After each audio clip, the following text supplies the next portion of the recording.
რატომ და რა პრინციპით შეიყარა ეს ხალხი ერთად?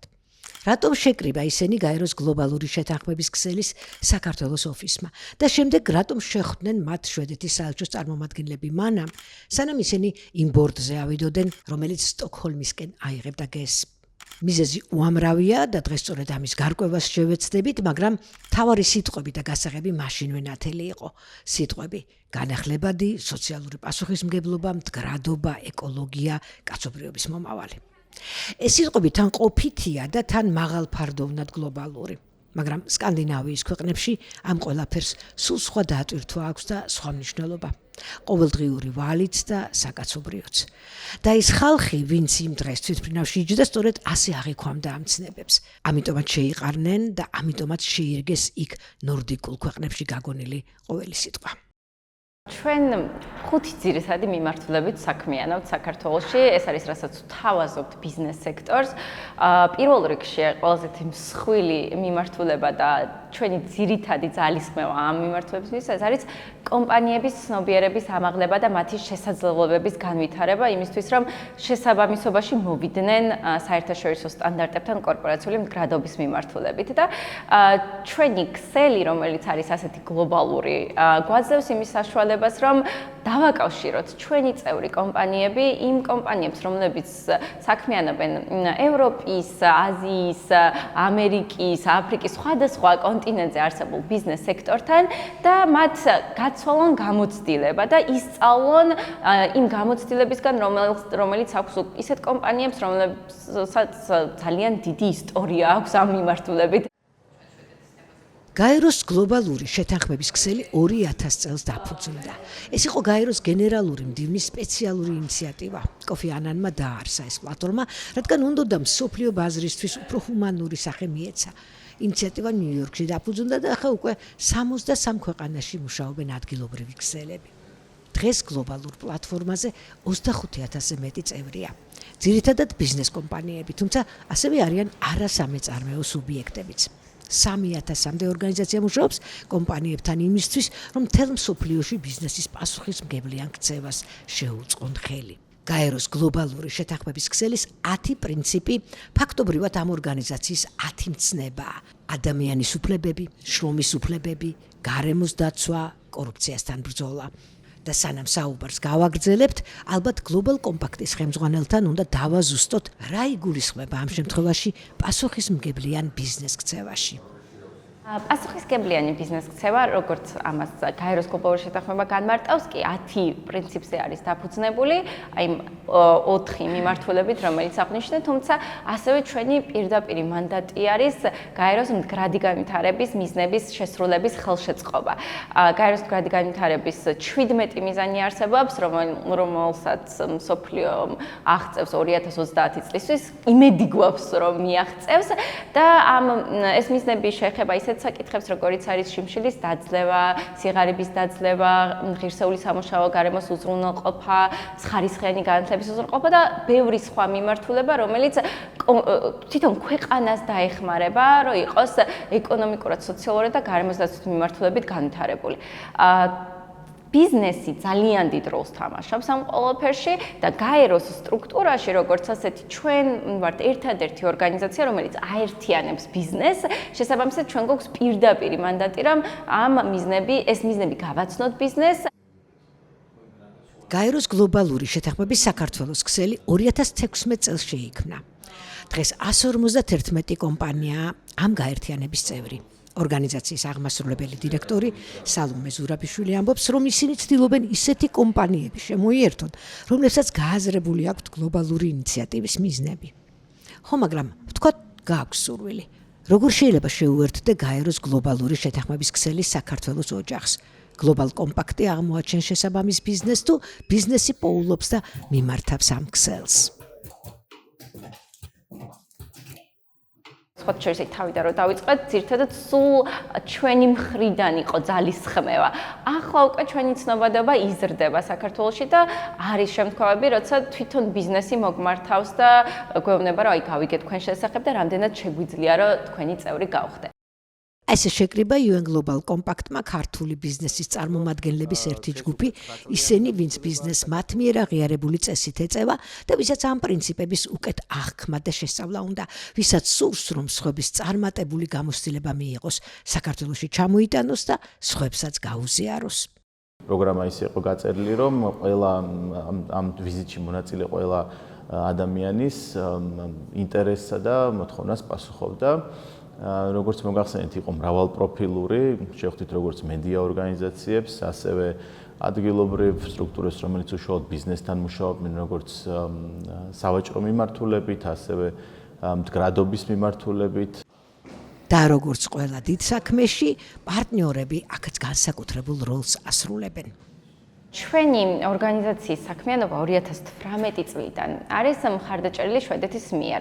რა თქმა უნდა, ჩვენ ვართ გაეროს ინიციატივა, ვართ გაერთიანება, ბიზნესს ვაერთიანებთ, მაგრამ ძალიან მნიშვნელოვანი არის ჩვენი საერთაშორისო დონორების, ჩვენი საერთაშორისო პარტნიორების მხრიდან, როგორც ჩვენი ორგანიზაციის, ასევე ჩვენი ქვეყნის მხარდაჭერა. ეს ევროინტეგრაციის პროცესი, რომელიც ძალიან მნიშვნელოვანია ჩვენი ქვეყნის განვითარებისთვის, ეკონომიკურისთვის, სოციალური გარემოსდაცვითი მიმართულებით, ეს პარტნიორები ჩვენ გვეხმარებიან სწორედ აი ამ სტანდარტების მიღწევაში, რომელიც თითოეული ადამიანის ცხოვრების ხარისხს გაუმჯობესებს. რამდენად არის მზად ქართული ბიზნესი, რომ სათანადო დაითვისოს ის შესაძლებლობები, რასაც ევროკავშირი გვაძლევს, რამდენად შეუძლია შეასრულოს გარემოსდაცვითი, სოციალური თუ მმართველობის შესაბამისი კრიტერიუმები. იქნება ეს ყველაფერი ზედმეტი ფუფუნება ისეთი ქვეყნისთვის, როგორიც საქართველოა. იქნებ ჯერ ფუნდამენტია ჩასაყრელი და მდგრადობასა ან პლანეტის მომავალზე მერე ვიფიქროთ. ამ ყველაფერზე უკვე ნაფიქრი ჰქონდა დელეგაციის წევრებს, მათ, ვინც სკანდინავიური მოგზაურობისთვის ემზადებოდა. ჩვენ ვიცით, რომ DCFTA-ის ფარგლებში ქართულ ბიზნესებს აქვთ ძალიან ფართო შესაძლებლობები, რომ ევროკავშირის ბაზრის შესაძლებლობები აითვისონ მაქსიმალურად. თუმცა ეს მეორეს მხრივ გულისხმობს გარკვეული ვალდებულებების შესრულებას. იმისთვის, რომ ქართულმა ბიზნესებმა შეძლონ სრულყოფილად აითვისონ ის შესაძლებლობები, რასაც ევროკავშირი გვაძლევს, მნიშვნელოვანია, რომ ისინი პასუხობდნენ გარემოსდაცვითი, სოციალურ და მმართველობის მიმართულებით გარკვეულ კრიტერიუმებს. გქონდეთ ანგარიშგების მექანიზმები, აკეთებდნენ ამ პარამეტრების მონიტორინგს და ასე შემდეგ. ეს მექანიზმები თუ კომპანიებს დანერგილი ექნებათ, მათ გაცილებით დიდი შესაძლებლობები მიეცემათ, არა მხოლოდ ექსპორტის მიმართულებით, არამედ ინვესტორების მოზიდვის თვალსაზრისითაც. ყველას თავისთავად ვერ ვეხმიანებით, მაგრამ ამ 17 მდგრადი მიზანიდან რამდენიმეს ვეხმიანებით. მაგალითად ეს სოციალური საკითხი დასაქმებული ყავს დევნილები და აი ამ სოციალურ ჯგუფს სიტყვაზე რაღაც გარკვეულ მხარდაჭერას ვუცხადებთ. ვცდილობთ რომ CO2-ის ემისია იყოს მინიმალური ჩვენი მხრიდან და საწარმოს არ ვმუშავებთ განახლებად ენერგიაზე, მზის ენერგიაზე, მზის პანელების ხარჯზე.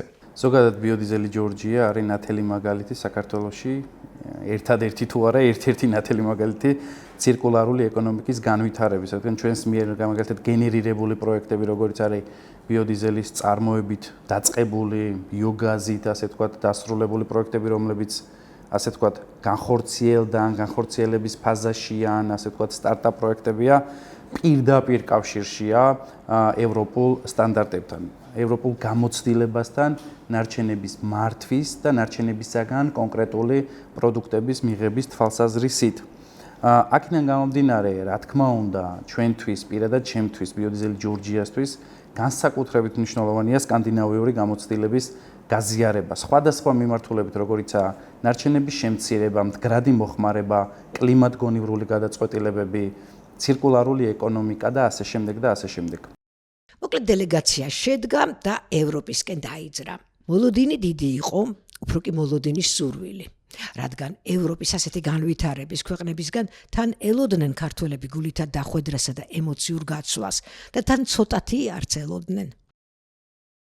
სკანდინავიის კიდევ ერთი გამორჩეული თემა გაგონილი გასაოცარი დისციპლინიდან და მიზანსტრაფულობიდან გამომდინარე იყო არაჩვეულებრივად ორგანიზებული ეს ტური.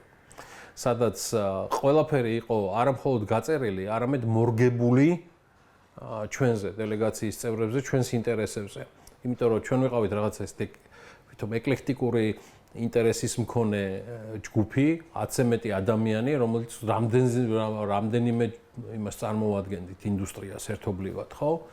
მედიის წარმომადგენლები ორნი ვიყავით, ხოლოდ მე და ქალბატონი მარინა ვაშაყმაძე, ანუ BMG და Euronews-ი იყო მხოლოდ წარმოდგენილი, მაგრამ ეს არ იყო ის თემა, რომ მარტო Bonnier ჯგუფში ყოფილიყავით ჩვენ ყველაზე აქტიურები. პირიქით, ეს Danske Bank-თან იქნებოდა შეხვედრა, რომელიც ევროპის უმსხვილესი ფინანსური ინსტიტუტია თუ სხვა.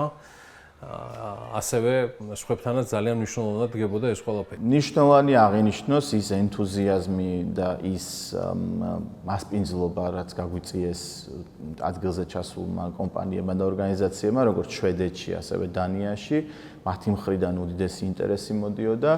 იყო მეგობრული კავშირების დამყარების მაგალითები. ეს იყო ძალიან კარგად დანახული და დაფასებული ჩვენი მხრიდანაც და შესამჩნევი იყო, რომ საფუძველი ჩაეყარა არა მხოლოდ ამ ერთჯერად ვიზიტს, არამედ დიდ თანამშრომლობას. ჩვენი ქვეყანა ზოგადად ბოლო წლებიდან საკმაოდ აქტიურად ვარ ჩართული, რომ გავხდეთ ევროპის ნაწილი და ვთქვა ძალიან მნიშვნელოვანი არის არა მხოლოდ უვიზო მიმოსვლა, არამედ ის ღირებულებები ვისწავლოთ, რაც აქ ევროპას და ისეთ განვითარებულ ქვეყნებს, როგორიც არის ვთქვა იგივე შვედეთი და დანია.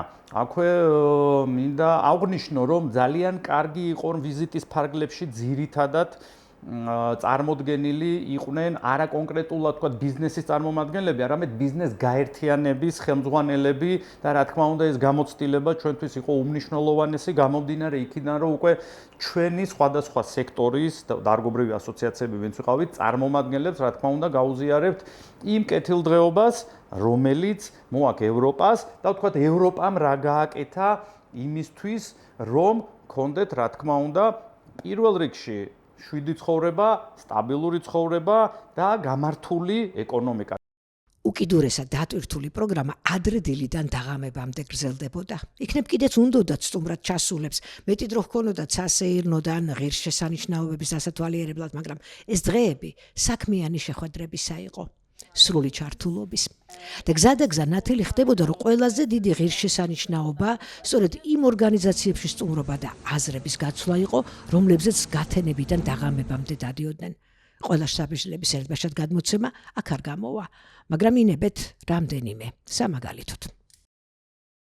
მე დიდი სიამოვნებით გავაგრძელებდი თანამშრომლობას Bonnier ჯგუფთან და მგონია, რომ ეს აუცილებლად შედგება, იმიტომ რომ გვაქვს რაღაცა გარკვეული კვეთა საიმისოდ, რომ BMG-ის გუნდის წევრების მაქსიმალური გაგზავნა მოხდეს და სტაჟირება იქ, იმიტომ რომ ძალიან ბევრს ნახავენ, ბევრს ისწავლიან და ჩამოლენ როგორც ეგრეთ წოდებული უნივერსალური მედია მენეჯერები და რეპორტიორები, რადგან multitasking-ი, ანუ ერთდროულად რამდენიმე თემის დაფარვა იქნება ის ნაწილი, რომელსაც მგონია, რომ Bonnier ჯგუფი შესძენს ჩვენს განვითარებას და ჩვენს ინტელექტუალურ და პროფესიულ განვითარებას.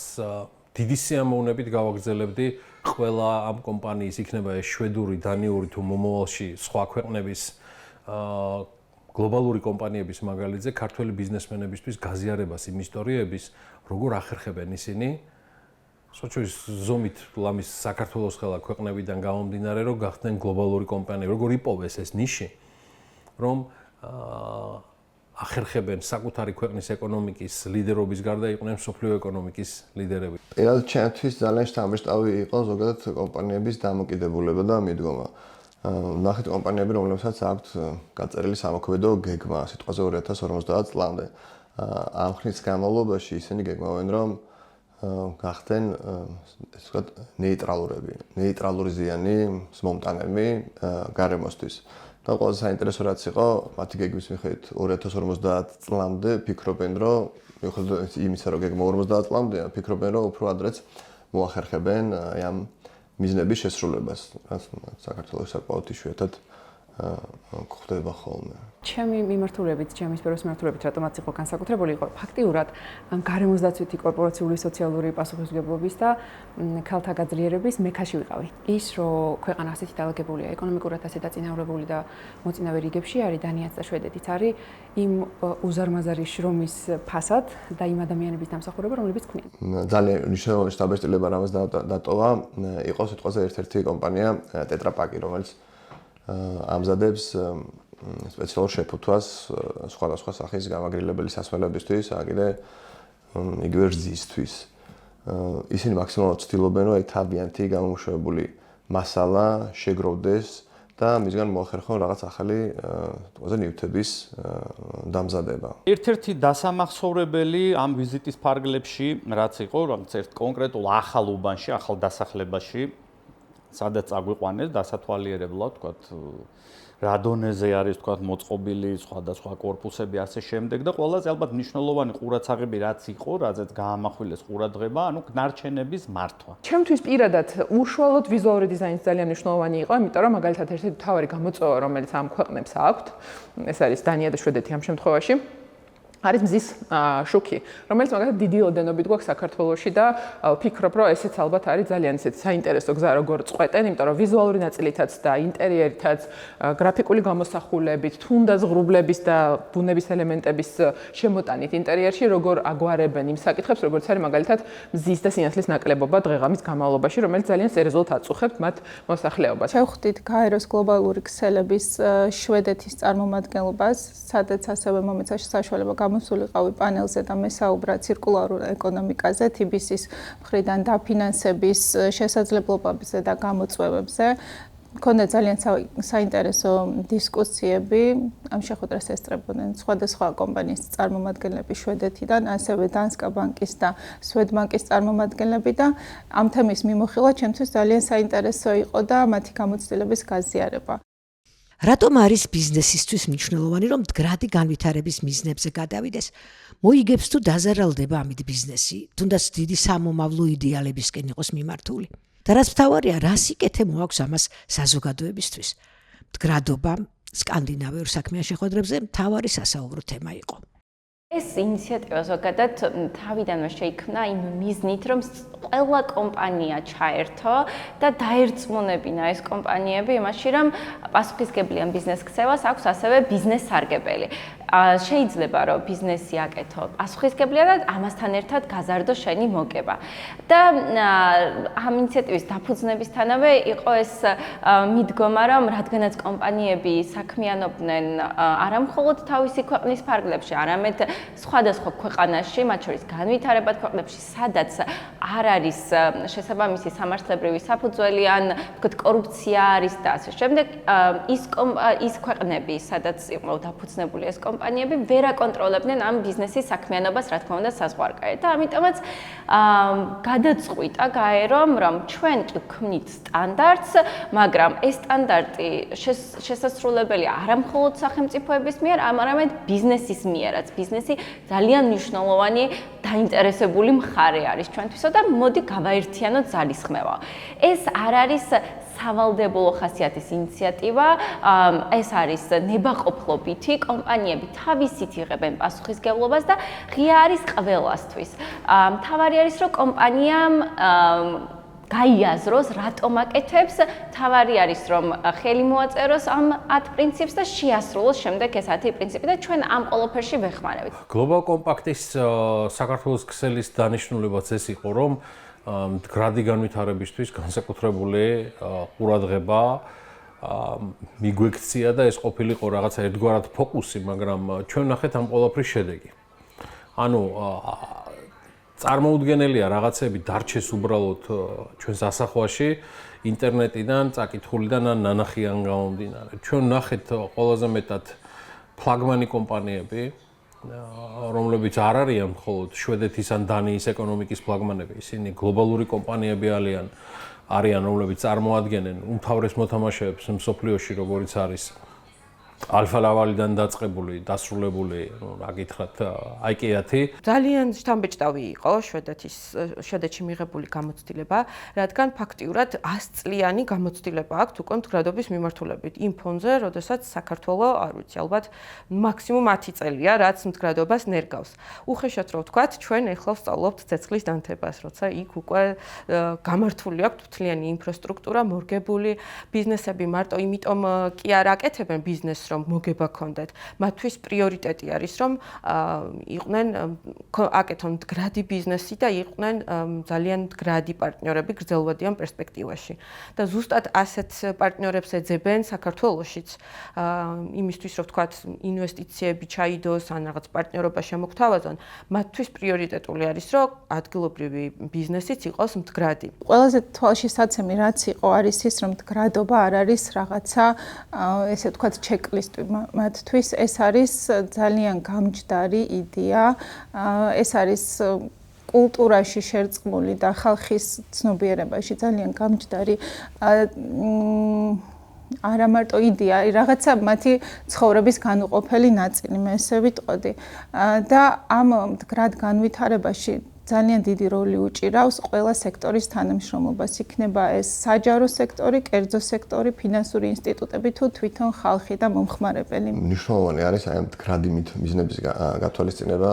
ჩვენ ხედავთ რა მდგომარეობა არის დედამიწაზე, მოსახლეობის რიცხვი იზრდება, ასევე ჩვენი ესე ვთქვათ სამხმარებლო მიზნებისთვის მოხმარებული პროდუქციის რაოდენობა იზრდება, დედამიწა ვეღარ ახერხებს სიტყვაზე ამ ყველაფერთან გამკლავებას და 2050 წლისთვის არის გათვლები, რომლის მიხედვითაც საკმაოდ დიდი პრობლემები იქნება. ამიტომ ძალიან მნიშვნელოვანია ამ ყველაფერში ჩართვა. მდგრადობა არის თითეული კომუნიკაციის დროს პირველი სიტყვა, რომელსაც სკანდინავიის ქვეყნების ბიზნეს თუ სახელმწიფო წრეების წარმომადგენლები იყენებენ. ყველაფერი იწყება მდგრადობით. მდგრადი მოხმარება, მდგრადი განვითარება, მდგრადი კორპორატიული კულტურა, მიდგომები ყველა მიმართულებით აბსოლუტურად დაწყებული ბიზნესით, დამთავრებული სახელმწიფო სტრუქტურებით, მართვით და თითეული ადამიანის ცხოვრებით მათ შორის რა. ეს არის მათი, აი როგორ გითხრათ, ცხოვრების ლაიტმოტივი და შესაბამისად ძალიან მაღალ დონეზე ზრუნავენ ამ მიმართულებით. მოუწოდებენ არა მარტო საქართველოს, მათ შორის ბევრი ევროპის ქვეყნებსაც კი, რომლებიც მიეშურებიან იქითკენ, რომ სკანდინავიის ქვეყნებს დაეწიონ სწორედ ამ მდგრადობის კომპონენტების მიმართულებით. მდგრადი პროდუქტების ნაწილში ძალიან ბევრი ინსპირაცია გამიშთა, ის ზოგადად სულ მინდოდა, რომ რაღაც ამ მიმართულებით მემუშავა, თვითონ თავად დიზაინის ინსტიტუტიც არის, ასე ვთქვათ, მდგრადი პრინციპებით აშენებული ინსტიტუცია, აქედან გამომდინარე, მაგალითად, შარშან ჯილდოც კი მივიღეთ Global Compact-ის. ვფიქრობ, რომ მნიშვნელოვანია ადამიანებს აუხსნათ, რომ მხოლოდ რაღაც ნარჩენების გადამუშავება ან მაგალითად რაღაც კონკრეტული პოლიტიკების შემოტანა არ არის მდგრადობა და მდგრადობა არის ფიქრის და აზროვნების მეთოდოლოგია, რომელიც გეხმარება, რომ უფრო ნაკლები რისკი კონდეს შენს წამოწყებას, იდეას ან გრძელვადიან რაღაცა გეგმას. რაც ვფიქრობ, რომ ქართულ ბიზნესს საკმაოდ ესეთი დისტანციური ხედვა აქვს ამ მიმართებაში და მნიშვნელოვანია, რომ დავასწავლოთ. ჩვენი როლი ძალიან მნიშვნელოვანია, რომ ბიზნესმა გაიგოს, რა სიკეთე მოაქვს საბოლოო ჯამში. მომენტისთვის შეიძლება მდგრადი გადაწყვეტილება უფრო ძვირი აღმოჩნდეს, ვიდრე სტანდარტული, რასაც აქამდე ვაკეთებდით, მაგრამ ჩვენ უნდა შევხედოთ გრძელვადიან პერსპექტივაში და გრძელვადიან პერსპექტივაში ყოველთვის ჩანს, რომ უფრო მომგებიანია მდგრადი გადაწყვეტილებების თავის დროზე მიღება, ვიდრე შემდგომ შეცვლა ამ ნაბიჯების ან უკან ჩამორჩენა, იმიტომ რომ ეს ბაზარი ძალიან ვითარდება, მოთხოვნა იზრდება, მომხმარებელიც უფრო გაცნობიერებულია და ითხოვს მდგრად გადაწყვეტებს მდგრად ბიზნესებს, მაგალითად ეხლა უკვე რეგულაციაც წამოგვეწია და ენერგოეფექტური შენობები უკვე არ არის რაღაც გამონაკლისი, ეს უკვე მოთხოვნა არის და მალე სტანდარტი იქნება, ხო, ჩვეულებრივად ყველასთვის. ვერც ერთი ჯგუფი თუ დელეგაცია, რაც უნდა მრავალრიცხოვანი იყოს, ვერ გაწოდება იმ უზომო ინფორმაციის მიღებას, რომ მთელ ქვეყანას ეყოს. საქართველოში დღეს ძალიან ბევრი რამის გარკვევაა საჭირო. ამიტომ ასეთი გაცნობითი ვიზიტების მთავარი ფუნქცია ადგილზე ნახვა, შეთვისება და შემდგომ სხვებისთვის გაზიარება. გაცნობის აღქმის, ღირებულებების, ცნობიერების ამაღლების საჭიროებაზე შვედეთშიც ლაპარაკობდნენ, დანიაშიც და საქართველოშიც. და საუბარიც კი არ უნდოდა ამ ამბავს. ეს ვიზიტიც ხომ იმიტომ დაიგეგმა საერთაშორისო ორგანიზაციების მიერ და მონაწილეებიც ხომ იმ პრინციპით შეირჩა, რომ ახლის მიღებისთვის ღია ყოფილიყვნენ და სხვათათვის გაზიარებაც შეძლებოდათ. ამ ტიპის ტურების ორგანიზება სასიცოცხლოდ მნიშვნელოვანია საზოგადოებისთვის. და ტურებში მონაწილეობა საზოგადოების სხვადასხვა ფენისა და მათ შორის მედიის წარმომადგენლებისა ამ ტიპის ტურებს ძენს კიდევ დამატებით იმ შესაძლებლობას, რომ ჩვენ Euronews-ის საშუალებით, BMG-ის საშუალებით გავაზიაროთ ყველაფერი, რაც იქ ვნახეთ. და გავუჩინოთ სურვილი ადამიანებს, რომ სწორ ადგილას, სწორ დროს და მიზანმიმართულად მოხვდნენ. ჩვენ გაგვიმართლა.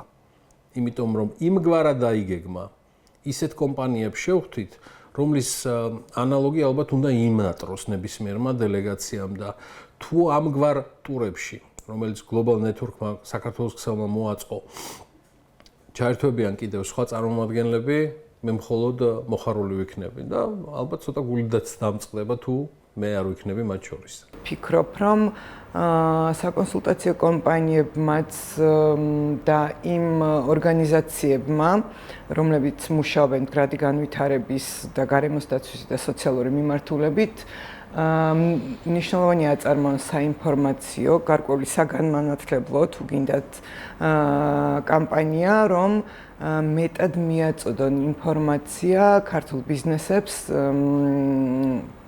სარგებლის შესახებ. რომ და ასევე მიაწოდონ ინფორმაცია იმ შესაძლებლობების შესახებ, რასაც ეს მიმართულება აძლევთ. სამწუხაროდ საქართველოში ჯერჯერობით არ არსებობს სრულყოფილი სერვისი კომპანიებისთვის, რომელიც დაეხმარება მათ ამ მიმართულებით ნაბიჯების გადადგმაში, თუმცა ACT და ასევე სხვა ორგანიზაციებიც, მათ შორის გაეროს გლობალური შეთანხმების ქსელი ძალიან მნიშვნელოვან საგანმანათლებლო პლატფორმებს თავაზობს კომპანიებს, რომ გაიღრმავონ ცოდნა, გამოცდილება მიიღონ და დანერგონ მდგრადი განვითარების პრინციპები საკუთარ სამუშაო პროცესში. ესეც ძალიან მნიშვნელოვანია ამ მიმართულებით ბიზნესებს ცნობიერება აუმაღლოთ, რომ მაგალითად თუ აქვთ უმცირესობების დასაქმება, ან ხელს უწყობენ, ან ადამიანის უფლებების მიმართულებით აქვთ სხვადასხვა შიდა რეგულაციები და ასე შემდეგ, ეს უკვე არის, ანუ ეს რომელიღაცა SDG-ს დააკმაყოფილების, ასე ვთქვათ, საფუძველი. თუმცა აი ამას ხაზიც უნდა გაუსვან, პროექტის სახე უნდა მისცენ. რომ გამოჩნდეს, რომ ნამდვილად, ვთქვათ, 17-ვე მიზანს აკმაყოფილებენ. ამიტომ ისე არ უნდა შეხედო, რომ ეხლა ხარჯს რო გასწავენ ეს, ვთქვათ, არავის არაფერში არ გამოადგება პირიქით. გრძელვადიან პერსპექტივაში თანხებს დაზოგავენ და შეიძლება დაეხმაროთ, რომ მოიზიდონ ინვესტიციები საქართველოში, შემოიყვანონ ევროპული კომპანიები. ამ ბოლო ხანს სულ უფრო ხშირად ისმის იმაზე საუბარი, ნამდვილი ევროპული ღირებულებები რა არის. რა უნდა ამ ხალხს ჩვენგან, ან რასელიან და ჩვენ რას ველით ბოლოს და ბოლოს. ამ უცნაური საუბრების ფონზე ხანდახან გიპყრობს იმაზე ფიქრი, ამ ყველაფრის გამგონე და შემხედვარე უარი არ თქვან ჩვენზე ევროპელებმა. ხელი არ აიღონ. ხო და აი ასეთი ამბავი ხდებოდა სინამდვილეში. განსაკუთრებით შთამბეჭდავი იყო მათი დახვედრა და დამოკიდებულება ჩვენს მიმართ, როგორც ბიზნესების, ისე საჯარო უწყებების წარმომადგენლების და ასევე სხვადასხვა ასოციაციების. ჩვენ ვიცით, რომ შვედეთიც და დანიაც არის ძალიან მნიშვნელოვანი პარტნიორი ჩვენი ქვეყნის და მათი წვლილი, ესე ვთქვათ, საქართველოში რეფორმების განხორციელების პროცესში ძალიან მნიშვნელოვანი იყო ყოველთვის და ეხლაც ასეა. ამ საგანმანათლებლო ტურისას მე არც ერთხელ არ დამჩენია შტაბ-ჭრილება, თითქმის ერთი კვირა გავატარეთ სკანდინავიაში, რომ სადმე ეს ადამიანები ეგრეთ წოდებული ვალს იხდიდნენ სტუმრების, ანუ ჩვენს წინაშე. პირიქით, იმდენად შემოსულები იყვნენ ამ ახსნა განმარტებაში, გაზიარებაში ამ ყველაფრის, რომ რაღაცნაირად დასაწყისშივე ურთიერთობისა ტურები იქნებოდა, ექსკურსიები იქნებოდა, თუ სხვადასხვა თემები იქნებოდა, ეს ზღვარი მოშლილი იყო და შენ ხდებოდი იმ თემის ნაწილი. ბაკურ კვარაცხელია ამბობს, რომ ეს აშკარა იყო ჯერ კიდევ ვიზიტის მზადების პროცესში, რომ ეს კეთილგანწყობა და მხარდაჭერა პირველივე კონტაქტის შემდეგ გამოჩნდა. ამის პასუხად რას ველოდებით? რა შევძელით, რომ მიგვეღო და წამოგვეღო? კიდევ რა გვჭირდება და კიდევ უფრო მეტად რა გვინდა?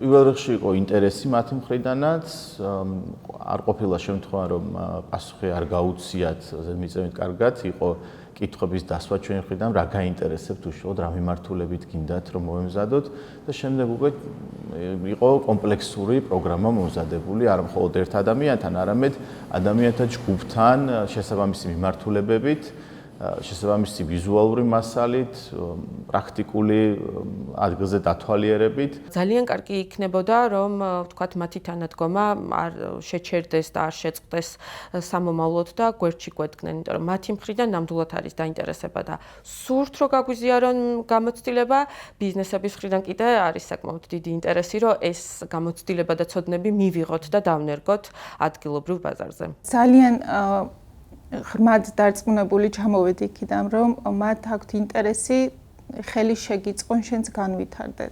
ევროპას არ ჭირდება, ესე ვთქვათ, მოჩანჩალე მეზობელი და პარტნიორი, უნდა რომ შენს განვითარდე. ამ ვიზიტმა კიდევ ერთხელ დაგვანახა, რამდენად დიდ ყურადღებას აქცევენ ისინი განვითარებად ეკონომიკებს. იმიტომ რომ ამ ჯაჭვში ძალიან მნიშვნელოვანი არის.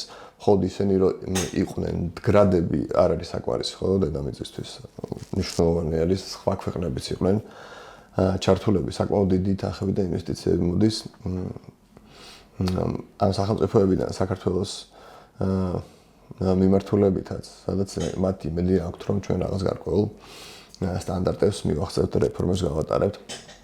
მდგრადობის კუთხით. მე ვფიქრობ, არავითარ შემთხვევაში არ უნდა გავჩერდეთ და არავითარ შემთხვევაში არ უნდა ასე ვთქვათ, შევანელოთ ნაბიჯები სვლა ევროპისკენ, ევროკავშირისკენ და აბსოლუტურად ყველა შესაძლებლობა ფანჯარა გამოვიყენოთ იმისთვის, რომ წინ წავწიოთ, ასე ვთქვათ, ჩვენი საქმიანობა ამ მიმართულებით ჩვენის მხრივ მაქსიმუმს გავაკეთებთ. საქართველოს მაგალითზე მიჭირს ცოტათი პირდაპირ პარალელების გავლება, იმიტომ რომ თუ გულწრფელი ვიქნებით, ძალიან შორს ავართ ყველანაირი განვითარების კუთხით შვედეთისგან და დანიისგან, ზოგადად სკანდინავიის ქვეყნებისგან, რაც ძალიან სამწუხაროა ერთის მხრივ.